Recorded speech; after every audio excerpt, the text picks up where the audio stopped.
High, কেমন আছো? তো আজকে তোমাদের জন্য নিয়ে এসেছি অনেকদিন পর একটা পার্সেল ওপেনিং ভিডিও।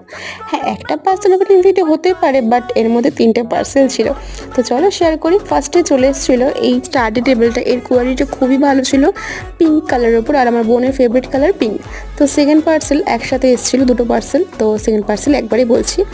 তো এটা চলে এসেছিলো একটা ফ্লাওয়ার ভাস টাইপের, দুটো সেট, ছোট ছোট, বেশি বড় নয়। এর প্রাইসটা আমি অবশ্যই তোমাদের কমেন্টে জানিয়ে দেবো। তো এখন আমার বোন এই পার্সেল ওপেন করছে। দেখতে পাচ্ছ কালারটা বেশ মোটামুটি ভালোই। ফোনেরটা বড় দেখালেও এটা কিন্তু অতটাও বড় নয়। তো থার্ড পার্সেল, আর এটা হচ্ছে আমার লাস্ট পার্সেল এই ভিডিওর। তো দেখতে পাচ্ছ এই কুর্তিটা পুরো ভাইরাল কুর্তি। হ্যাঁ, তোমরা যেখানে যাবে এই কুর্তিটা দেখবেই। আর আমার তো এটা কেনার খুবই শখ ছিল। তো চলো আমি ট্রাই করলাম। আর আমাকে না সাদা কালার পরলে অনেক ভালো লাগে না, আমার কেমন যেন চাপা চাপা গায়ের রঙটা লাগে। যাই হোক, এই ছিল কুর্তিটা। এটা নিয়ে আমি গেট রেডি উইথ মই করবো। তো চলো, কেমন লাগলো কমেন্টে জানিও। বাই।